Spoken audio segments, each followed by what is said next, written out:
Greetings, everyone, and welcome back to another episode of Plan B Success. Today we have Stu Minshew, all the way from Chattanooga, Tennessee. Stu is an entrepreneur and has his own company by the name The Thoughtful Entrepreneur. Now, when you think about the thoughtful entrepreneur, what comes to mind? For me, it's about stress, working around stress, anxiety, burnout, and those kinds of things. And that's what Stu does with all his entrepreneur clients that he works with. But before that, he had his own journey. He had his own challenges with burnout and stress and all that he worked through, tackled, and as a result came out of it, and now is spending time teaching others what has worked for him. So welcome, Stu. Thank you, Rajiv. I'm glad to be here. Awesome. So why don't you tell us a little bit about yourself and your company? Well, yeah. So my name is Stu Minshew, as Rajiv told you, and I'm CEO and founder of the Thoughtful Entrepreneurial, where I work with entrepreneurs to equip them to accelerate the growth of their business and create more balance in their life by reducing fear, managing change, and preventing burnout. So working with a lot of different types of entrepreneurs, specifically in those areas around fear, anxiety, and burnout specifically. Let's go back and revisit your journey, right? So, after your college and all, what did you start off with?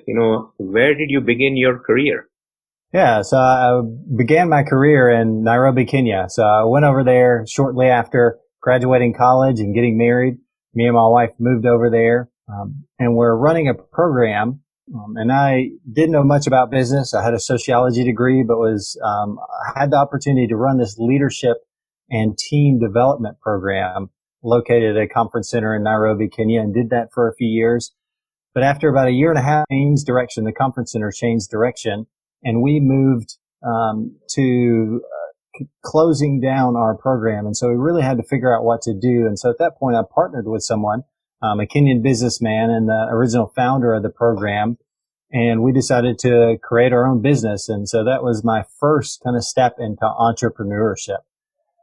I didn't have a business background, just kind of jumped into it and had to figure it out. What does it look like to run a business? And so I really enjoyed it and continued doing that for the next few years. But during that time, I was working a lot and didn't really know about what it meant to kind of create that balance in your life. And so at the time I was working, 12, 13-hour days.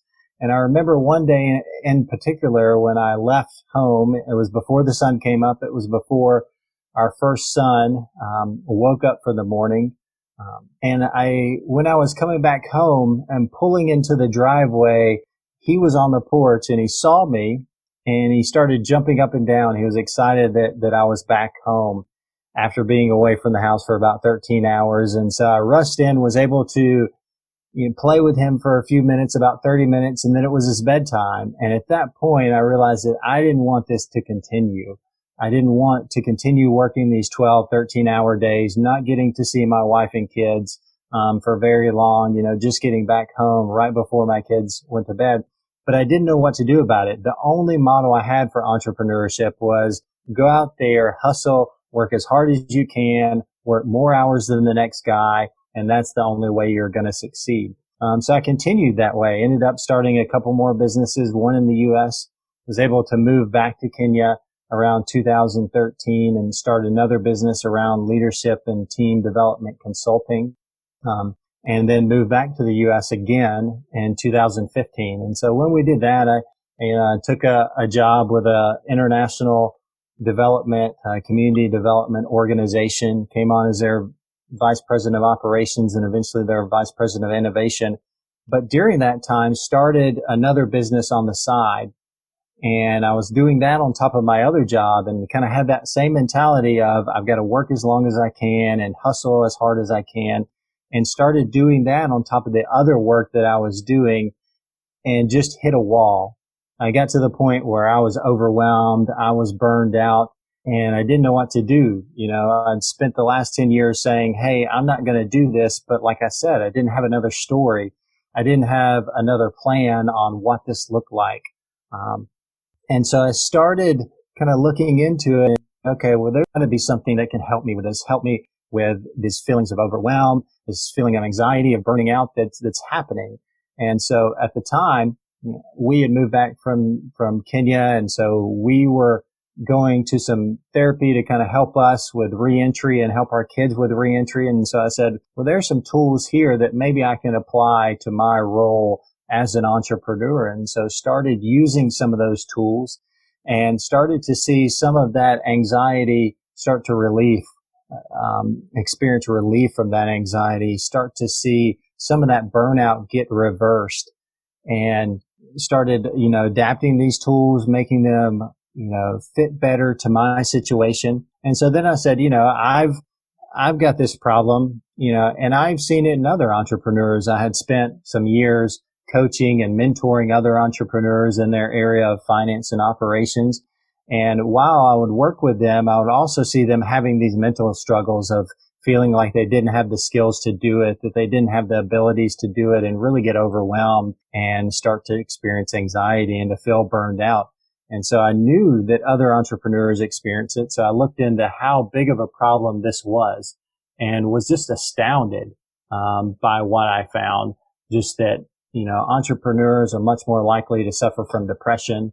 They're much more likely to have substance abuse. They're more likely to have suicidal thoughts. And it's all of this stress that comes with growing, starting, running a business. And so I said, well, there seems to be a problem. There must be some other tools out there. Went again and tried to look and see if I could find something, and didn't find much.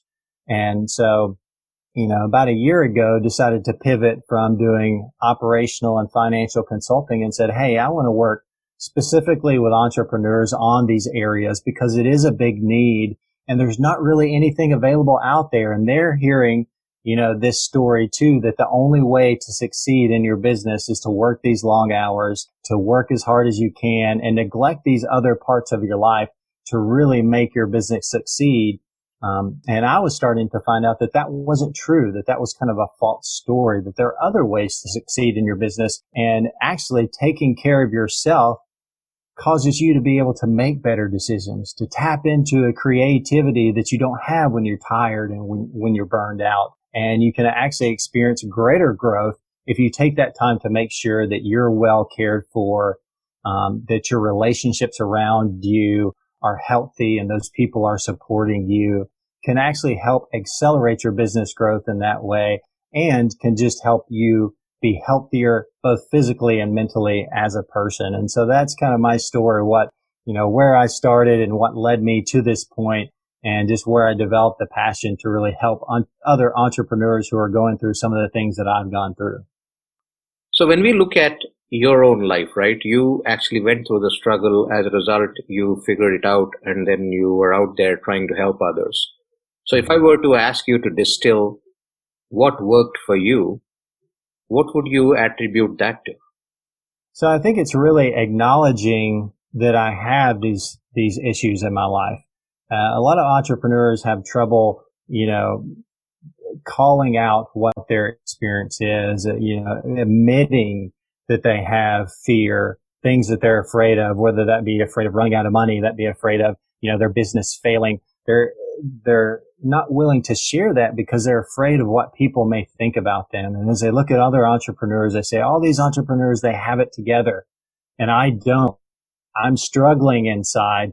But what you find is when you sit down with other entrepreneurs, they're feeling the exact same things. And most entrepreneurs out there are. And so just kind of getting to that place, that safe space where I could say, yes, I'm having these struggles. I'm feeling fear and anxiety. I'm feeling burnout, and I need to do something to address it. So I kind of got to that point because I knew it wasn't going to be sustainable. If I kept on going down that path, different things were going to happen. My business was going to fail. I was going to ruin relationships with my kids, with my wife, with my friends. And I didn't want that to happen. So I had to get to that place where I had to admit that need to deal with these issues. And then once I knew that those issues were happening, realizing how they're affecting me, how they're affecting my decision-making abilities, how they're keeping me from being able to tap in to my creativity, how they're keeping me from creating healthy relationships with the people around me. and then start to take those proactive steps of saying, okay, I don't want this to be this way anymore. I have to do something to change my behaviors, change my habits so that I can develop better behaviors, healthier habits, and get to a healthier place both mentally and physically as an entrepreneur. And so taking better care of myself. So that's kind of the process that I was able to go through, and I help take other entrepreneurs through as well. So when it comes to, your family and the support that they need to provide for you to be successful in this journey, how important is that? It's crucial. It's huge. Because a lot of entrepreneurs are on what I like to call the emotional roller coaster of entrepreneurship. So, when their business is doing well, they're experiencing a high, even though things may be falling apart at home. And kind of the same thing when their business is not doing well, kind of everything is terrible. Everything is awful, even though they may have a strong system of support at home. So you really have to be able to look at that support system, those other relationships, because those relationships are going to be the ones that help you when things aren't going well and provide you with that support and encouragement and be able to care for you, when things may not be going well, or maybe even if they are going well. They're the ones who are really going to rally around you and provide that support and that community that you need, because that's essential.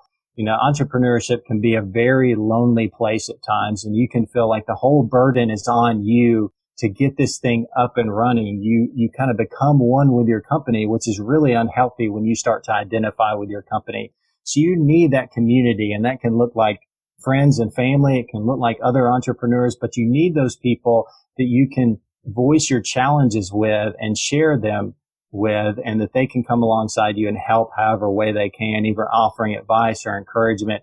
Because if you don't, you can get lonely. You can get to that place that can push you down into that depression, push you towards that burnout, where you feel like it's alone and it's all on me to make this thing happen, when that's not true. There's a lot of things outside of your business that are going to affect you that have nothing to do with you and are out of your control. And so it's not healthy to kind of feel the pressure of those things. So that community of support can really make a difference in kind of coming along you, helping you, realize that and provide that support and encouragement that you need. So, we're talking about entrepreneurs here and burnout and those challenges. But, I would say that something similar happens even with career professionals, people that are actually working jobs. And in a lot of cases, it's pretty severe, even in those that are working jobs. Have you had some of those people get in touch with you? I have. I would say probably besides entrepreneurs, probably the next group would be sales. People who have a lot of pressure to kind of meet those numbers, sell a certain amount, they experience a lot of that burnout as well. And there's a lot of turnover in those types of positions.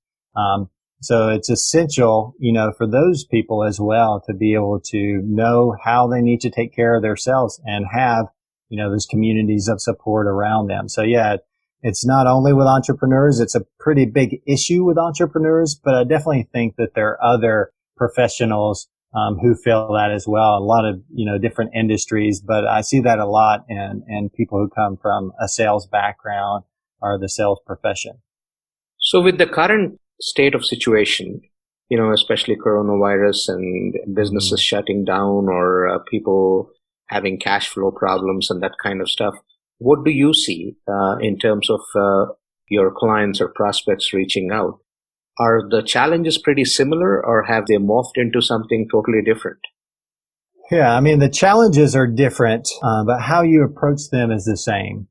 So, whether it's, coronavirus has started and you've had to close down your brick and mortar store, or whether it's, you're, having issues kind of going out there and tapping into your client base, or you're having an issue of, I've run out of space for my manufacturing facility and now what do I do? They're different challenges and they have different aspects to them, but how you approach them is very similar. So when we approach something from a fear mindset, what it does is it shuts down the rational thinking part of our brain. And so it doesn't matter what's causing that fear. When we experience it, it shuts down our rational, kind of our slow thinking. And so what we have to do is we have to realize that, I'm in a state of fear. I'm not making good decisions. I'm making very negative decisions. I'm not able to tap into my creativity. So I've got to slow down.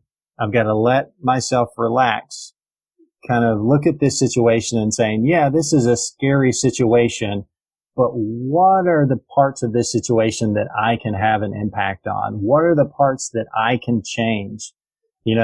We're not going to be able to we're not going to be able to change how the coronavirus is affecting us and how our governments are shutting some things down. Maybe we can lobby and write, but really we're going to have to figure out, okay, how do I adapt to this? How do I pivot? And to do that, we've got to get out of that fear mindset, realize that we're there, say, okay, what's the root cause of that? How do I address that? Now that I've been able to calm down, how can I re-engage the rational thinking part of my brain so I can tap into my creativity and say, okay, what can I do in this situation? What areas can I make a difference? What things can I change? And maybe even bring my team around me and say, hey, let's brainstorm some new ideas. This is a bad situation and you want to address that and acknowledge that, but you want to say, okay, yes, we're in it. It's hard, but we can do something about it. We don't have to be afraid of that. So let's sit down and brainstorm. What are some possible solutions? What are some things that we can do differently so that we don't just continue to sit here, but we're ready to move forward in despite of the challenges that we face and that are currently that we're currently butting up against so that we can move past those challenges. So tell me this, from the program standpoint of what you have to offer, do you have them structured more as programs or is it more one-on-one coaching? What do you exactly do?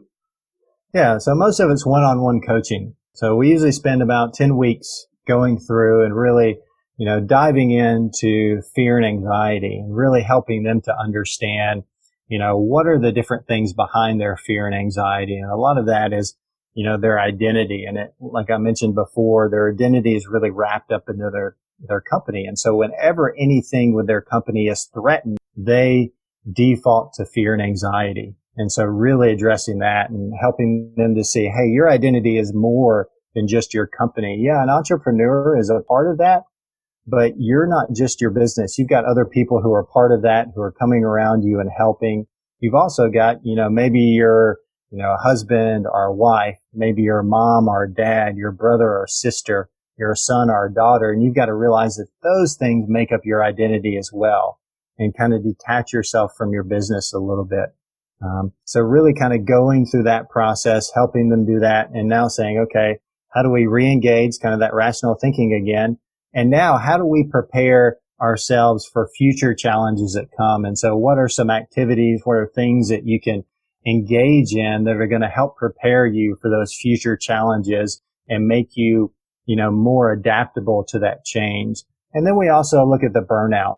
What are some things that we can do to reverse that burnout? And then again, what are some ways that we can be proactive about keeping burnout at bay? And so that you don't start to lose your motivation, start to lose your passion for the work that you're doing. So how can you set some things in place to really care for yourself and ensure that you don't get overwhelmed, that you don't get exhausted and get back into burnout again in the future?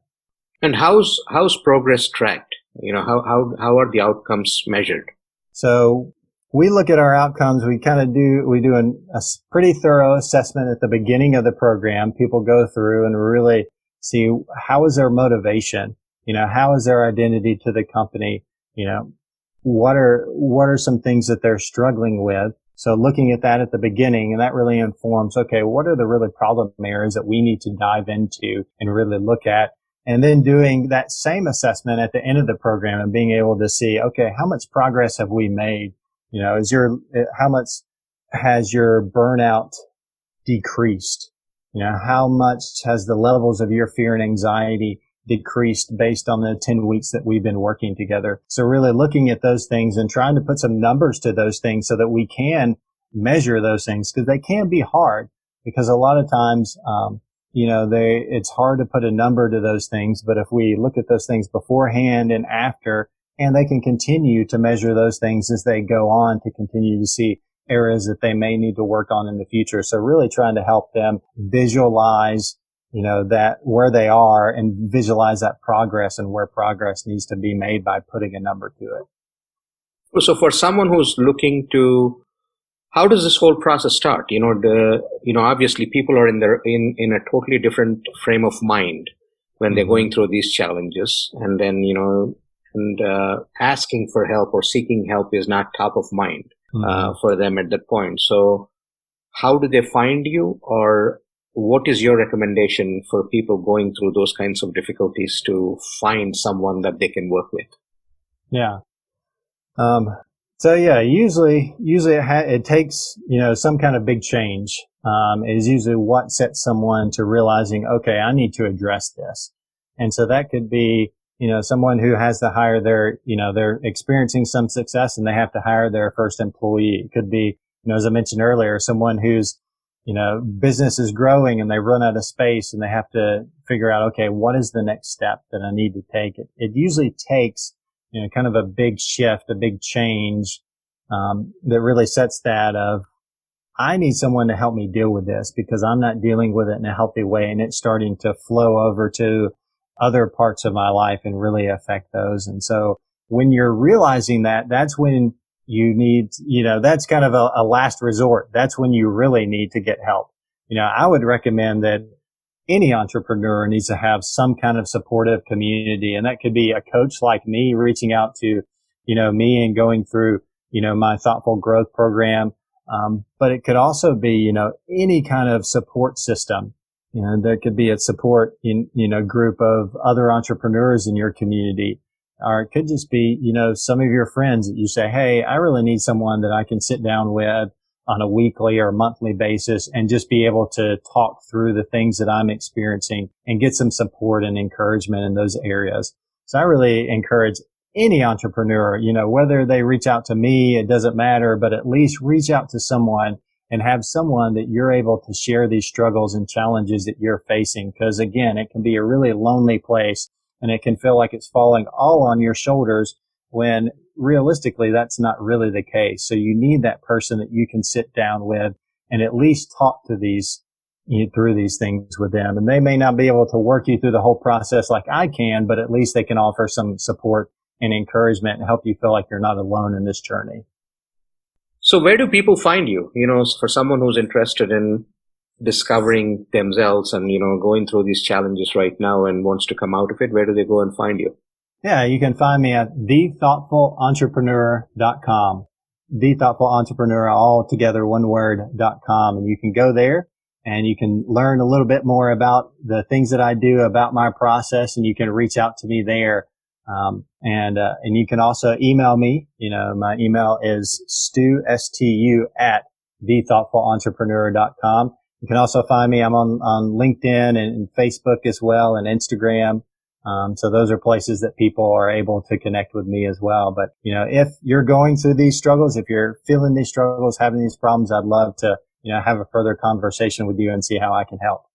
So what's next for the Thoughtful Entrepreneurs, Stu? Are you coming up with anything different, anything new as we get ready for the rest of this year and get ready to go into next year? Yeah. So one of the things I've mainly done one-on-one coaching. So I just launched my first group program. So that's actually probably by the time you post this, it'll already be closed, but it's open for registration this week. I've seen a lot of people show interest in my program and seen the value of it. And so, decided to open it up as a group program for people who are really interested in my one-on-one program, but maybe not be able to afford it. And so it's a way that they can be part of a group and still get to, learn from me and interact with me, and I can answer their questions, but in a group setting instead of a one-on-one setting. This has been a great conversation, Stu, in terms of learning about your own challenges, what you've been through and how you came out of it. And then now you're looking to share it with others in terms of what they can do to find themselves and make sure that they treat stress and burnout for what it is and then have it under control. So before I let you go, I'd like to ask for one takeaway for the listeners, anything that you'd like to share. So I think the biggest thing is if you're an entrepreneur out there, make sure that you're taking the time to take care of yourself. And that can look, like a variety of different ways. It can be, taking time to exercise each day, take time to, grab coffee with a friend and have a conversation, whatever that looks like, healthy eating. Find those ways that you can really take care of yourself, because that's going to make a huge difference as an entrepreneur and the abilities that you're able to tap into as an entrepreneur. So make sure that you put self-care up there as a priority, because that's going to actually increase your ability of success and allow you to tap into that creativity and do lots of things that you didn't think were possible. So make that a priority, taking care of yourself. Stu, one thing that I'd like to say is a lot of people feel guilty about taking that time for self-care, right? They feel all of their time and energy should be flowing into whatever they're doing, if it is running a business or doing a job or what it is, or whatever little time they find on top of that, they believe that should be spending with the family, with the kids, with the partner, that kind of thing. So a lot of people have an issue with just allocating time for themselves, to build on themselves, whether physically, mentally, spiritually, however it might be. What do you think is the best way to overcome that roadblock so that they don't really feel guilty about it? Yeah.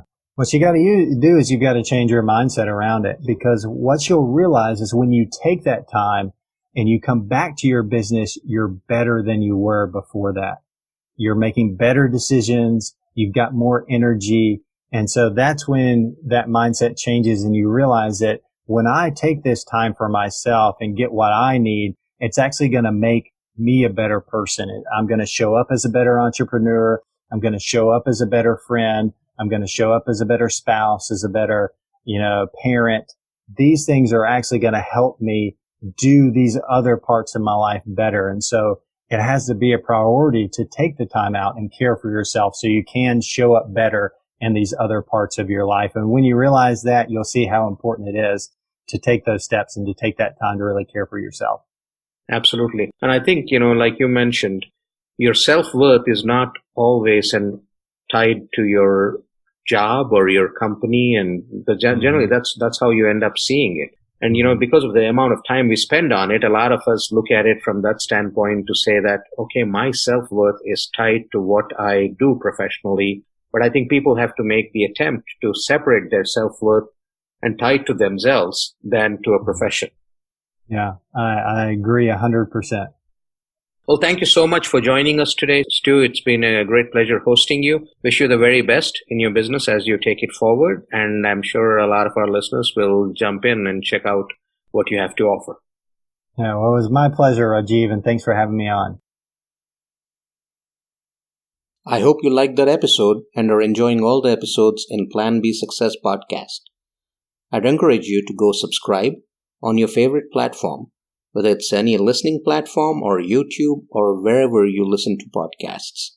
Make sure you subscribe so that you enjoy this content and extract from it what serves you best, what benefits you in your own life, personal, professional, business, whatever it might be. PlanB.live is the website where you can go in order to find any episode that you would like to listen to. 3 times a week, we release episodes, the first being an inspiring interview with someone who's done it, been there, done that, and can inspire you to go after what you want to achieve. Every Monday, that's the episode that gets released. And then, on Wednesdays and Fridays, we pick a topic and we talk about it in order to benefit you in your personal and professional life. At the same time, if you're someone who's interested in learning more about these concepts, if you're someone who's interested in podcasting as well, go check out planbsuccessschool.thinkific.com. That's where all the online courses are. You can learn and benefit from them there as well. There's a bunch of free courses. There's a bunch of paid courses. Start with the free ones. Get to learn what you aspire to learn. And if you want to delve deeper, then you can sign up for the other ones. Thank you very much.